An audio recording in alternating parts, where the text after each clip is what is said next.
अस्सलाम वालेकुम। खैरियत से हैं आप?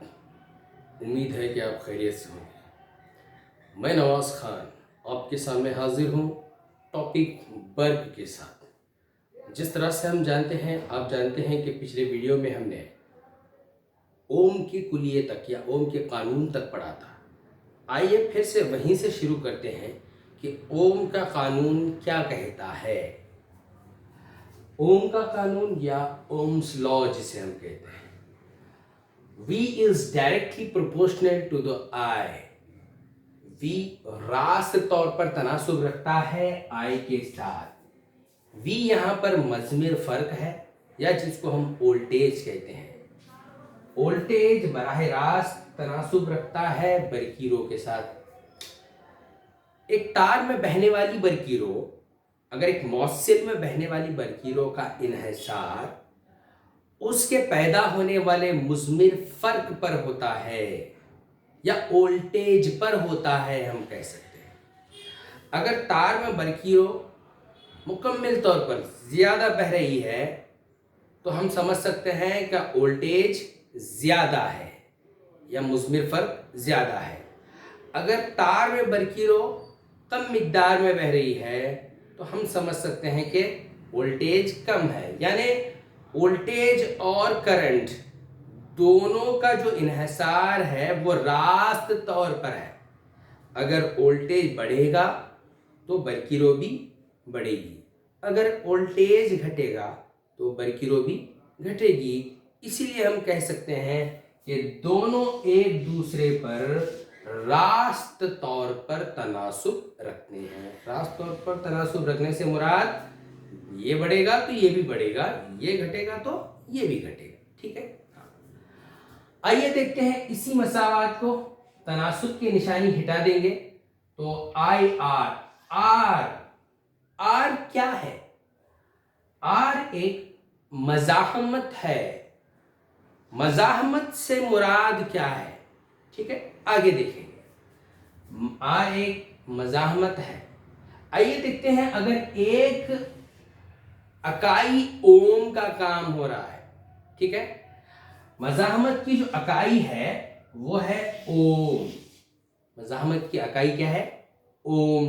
ठीक है, और ओम को इस तरह से जाहिर किया जाता है, इस तरह से, या तो हम ऐसे बता सकते हैं, ओम को जाहिर करने की अलामत ओम की अलामत है। ठीक है, हाँ। जिस तरह से हम देख रहे हैं equation V is equal to I R, तो R इज इक्वल टू मज़ाहमत बराबर है V बाय आई के, V बाय आई के। ठीक है, R तनासुब रखता है बरकीरों के साथ माकूस तौर पर। यानी हम देख सकते हैं कि R और I का जो तनासुब एक दूसरे के साथ है वो माकूस है। जिस तरह से V और I का जो तनासुब था एक दूसरे के साथ वो रास्त तनासुब था, अगर ये बढ़ेगा तो ये भी बढ़ेगा। लेकिन यहाँ पर R जो मज़ाहमत जिसको हम कह रहे हैं उसका जो तनासुब है वो माकूस तौर पर जुड़ा हुआ है बरकीरों के साथ। इससे क्या मुराद है? अगर मज़ाहमत बढ़ जाएगी तो बरकीरों कम बहेगी मौसिल के अंदर। ये बरकीरों का बहाव जो मौसिल के अंदर है वो बहुत ही कम होगा अगर मज़ाहमत ज़्यादा होगी। या अगर मज़ाहमत कम है, अगर मज़ाहमत किसी मौसिल में कम पैदा हो रही है तो समझ लीजिएगा कि बरकीरों ज़्यादा बहना शुरू करेगी। इससे क्या मुराद है? मज़ाहमत है क्या? मज़ाहमत से मुराद वो खलल है, वो रुकावट है, किसके लिए? बरकी चार्जिस के लिए। अगर मौसिल में बरकी चार्जिस बह रहे हैं तो अगर उसमें रुकावट आ रही है, कमी व बेशी आ रही है या खलल पैदा हो रहा है तो उसको हम कह सकते हैं कि वहाँ पर मज़ाहमत पैदा हो रही है, या हम कह सकते हैं वहाँ पर रेजिस्टेंस हो रहा है। ठीक है, तो मज़ाहमत से मुराद एक रुकावट है, मुतजाद से रुकावट। किसके मुतजाद? बरकी मोर्चों के या करंट के मुतजाद। अगर करंट बह रहा है तो उससे रुकावट पैदा होती है, उसी को हम कहते हैं मज़ाहमत। और ये मज़ाहमत किस में पैदा होती है? मौसिल के अंदर पैदा होती है। फॉर एग्जाम्पल, किसी तांबे के तार में बरकी रो बह रही है, अगर उसमें कुछ रुकावट पैदा हो रही है तो हम कह सकते हैं कि वहां पर मज़ाहमत हो रही है। ठीक है, मान लीजिए 1 ओम की अगर मज़ाहमत से मुराद 1 वोल्ट डिवाइडेड बाय 1 एम्पियर, इसी ज़ाबिते को हम 1 ओम की एग्जाम्पल से बताएंगे। 1 ओम मज़ाहमत से मुराद 1 volt of current divide by 1 ampere of current. Okay, तो ये है मसावात किसके लिए? मज़ाहमत के लिए। अगर मज़ाहमत बढ़ेगी तो करंट क्या होगा? याद रख लीजिए, सबसे अहम नुकात, बरकीरो और वोल्टेज का रास्त तौर पर तनासुब है, मतलब वोल्टेज बढ़ेगा बरकीरो भी बढ़ेगी, वोल्टेज घटेगा बरकीरो घटेगी। ठीक है, मज़ाहमत और करंट का दोनों के साथ कैसा तनासुब है? अगर मज़ाहमत बढ़ेगी, दुगनी होगी, तो करंट क्या होगा? निस्फ होगा, आधा होगा। ठीक है, अगर मज़ाहमत घटेगी तो करंट क्या होगा? दुगना होगा। तो दोनों अपोजिट ताल्लुक रखते हैं, अपोजिट रिलेशन रखते हैं, हम कह सकते हैं। वो जुज़ जो वोल्टेज में तब्दीली के बगैर करंट को घटाता है, बढ़ाता है। देखो, वोल्टेज में तब्दीली के बगैर, देखो, करंट को बढ़ाना या घटाना हम इस्तेमाल करते हैं बैटरीज का। ठीक है, बैटरी रिस्पॉन्सिबल है या सेल रिस्पॉन्सिबल है वोल्टेज को बढ़ाना या घटाना। कैसे? एक सेल इस्तेमाल करेंगे तो कम वोल्टेज पैदा होगा या कम मजमिर फर्क होगा। 2 सेल इस्तेमाल करो, ज्यादा मजमिर फर्क पैदा होगा, यानी ज्यादा करंट बहेगा। तो इसे इस्तेमाल किए बगैर, वोल्टेज को इस्तेमाल किए बगैर अगर हमें किसी मौसिल के करंट में तब्दीली लाना है, यानी करंट को बढ़ाना है या घटाना है, तो उसको हम क्या कहते हैं? मुतगय्युर मज़ाहमत कहते हैं। मुतगय्युर मज़ाहमत, तब्दील होने वाला मज़ाहमत जिसको हम कहते हैं। ठीक है, change in the resistance. Circuit में मज़ाहमत के लिए इस्तेमाल होने वाला जो आला है, अक्सर व बेशतर हम बरकी सर्किट में मज़ाहमत के लिए एक आले का इस्तेमाल करते हैं। उस आले को हम कहते हैं रियोस्टैट कहते हैं। क्या कहते हैं? रियोस्टैट। ठीक, तो आइए एक एग्जाम्पल देखेंगे कि मज़ाहमत किन चीज़ों पर मुनहसर होती है। क्या मज़ाहमत यकसा होती है तमाम अशिया के लिए? क्या बरकी आलात के लिए, तमाम बरकी आलात के लिए मज़ाहमत यकसा होती है, यकसा रुकावट पैदा होती है, या मुख्तलिफ होती है? आइए एक एग्जाम्पल देखेंगे। मान लीजिए हमारे पास एक सर्किट है जो खुला हुआ है, यहाँ पर कुछ नहीं है, यक्स और वाई में एक खला है, ये पूरा मुकम्मिल सर्किट नहीं है। यहाँ से हमने जोड़ दिया है किसको?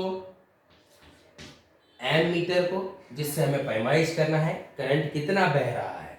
और यहाँ पर है बैटरी, और यहाँ पर है कुंजी या की, या हम कह सकते हैं स्विच। ठीक है, फिलहाल जो स्विच है वो ऑन है, इसको बंद कर देंगे। ठीक है, और इसको दोबारा जोड़ दिया जाएगा, और यक्स और वाई के दरमियान एक खला है। ठीक है, अब हम यहाँ पर 3 चीजों का इस्तेमाल कर रहे हैं। ठीक है, 1 बाय 1 इस्तेमाल करेंगे। एक है नाइक्रोम का तार, नाइक्रोम का तार इस्तेमाल करेंगे। दूसरा है टॉर्च बल्ब का इस्तेमाल करेंगे, और तीसरा है 10 वैट उससे बड़ा बल्ब का इस्तेमाल करेंगे। ठीक है, आइए देखते हैं। सबसे पहले हम इस्तेमाल करेंगे तार का। नाइक्रोम का तार जब जोड़ दिया जाता है, नाइक्रोम का तार जब जोड़ दिया जाता है, जब बटन को स्विच ऑन कीजिए, ठीक है, या कुंजी को बंद कीजिए, बरकी रो बहना शुरू करेगी, बरकी रो बहना शुरू करेगी। अब एमीटर में जोड़ने के बाद एमीटर में इसकी जो रीडिंग है नोट कीजिए, कितने एम्पियर बरकी रो बह रही है, इसकी रीडिंग नोट करेंगे तार की। ठीक है, तार की रीडिंग नोट कीजिए। ठीक है, अब इसको निकाल लीजिए, तार को निकाल दीजिए। इसके इवज में हम जोड़ेंगे टॉर्च बल्ब को, टॉर्च बल्ब को जोड़िए, टॉर्च बल्ब को जोड़िए। ठीक है, फिर बटन ऑन कीजिए, फिर बरकीरो बहाइए, फिर टॉर्च बल्ब की में बहने वाले बरकीरो की मिकदार को नोट कीजिए कितने एम्पियर है। ठीक है, फिर इसके बाद 10 वैट के बल्ब को जोड़िए, यहां पर 10 वैट के बल्ब को, 10 वैट के बल्ब को जोड़िए। फिर बटन ऑन कीजिए, स्विच ऑन कीजिए, बरकीरो बहना शुरू करेगी। फिर आप नोट कीजिए एमीटर में रीडिंग को, एमीटर में रीडिंग को नोट कीजिए। ठीक है, कितने एम्पियर का करंट बह रहा है। देखो मुख्तलिफ हिस्से हम इस्तेमाल कर रहे हैं, बरकी आलात इस्तेमाल कर रहे हैं। हमने इस्तेमाल किया तार को, हमने इस्तेमाल किया टॉर्च के बल्ब को, दूसरा इस्तेमाल किया हमने 10 वैट के उससे बड़े बल्ब को। तीनों को इस्तेमाल करते हुए हमने एमीटर में रीडिंग नोट की कि कितने एम्पियर करंट बह रहा है। ठीक है, तो तीनों रीडिंग से हमें क्या पता चलता है कि इस बात का पता चलता है कि तीनों में बरकीरों की मिकदार जो है, बहने वाली जो मिकदार है, हालांकि हमने बैटरी में कोई तब्दीली नहीं की, बैटरी में हमने कोई तब्दीली नहीं की, तो इसके बावजूद भी उतना ही हम करंट पहुंचा रहे हैं, उसके बावजूद भी बरकीरों की मिकदार में क्या हो रही है, तब्दीली आ रही है। बरकीरों के मिकदार में तब्दीली आ रही है। क्यों आ रही है?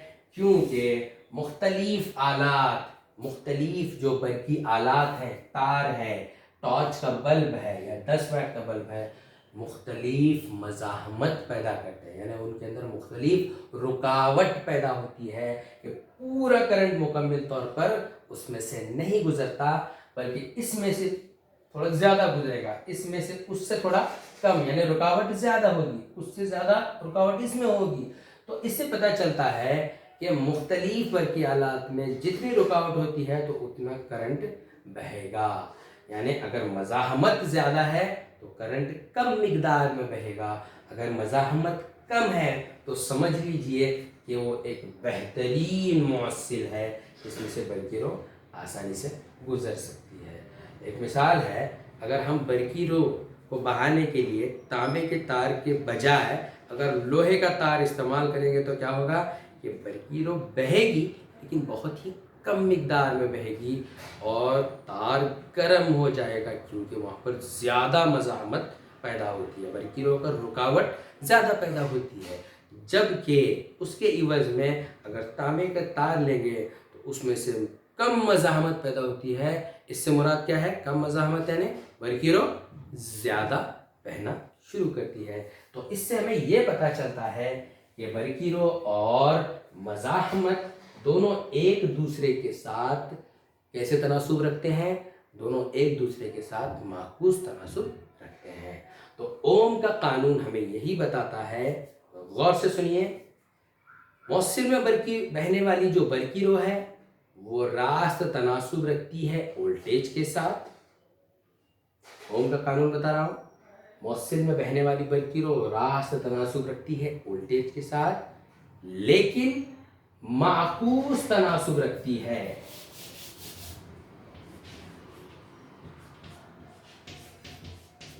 लेकिन माकूस तनासुब रखती है किसके साथ? मज़ाहमत के साथ। बरकीरों में बहने, मौसिल में बहने वाली बरकीरो रास्त तनासुब रखती है वोल्टेज के साथ, पर माकूस तनासुब रखती है मज़ाहमत के साथ। वोल्टेज बढ़ेगा तो बरकीरो भी बढ़ेगी, अगर मज़ाहमत बढ़ेगा तो बरकीरो घटेगी। ठीक है, याद रख लीजिए, ये कॉन्सेप्ट है और यही क्या कहलाता है? ओम का कुलिया कहलाता है। इससे आगे बढ़ेंगे, इससे आगे मज़ाहमत की कई और मिसालें देखेंगे। जब तक के लिए अल्लाह हाफिज़।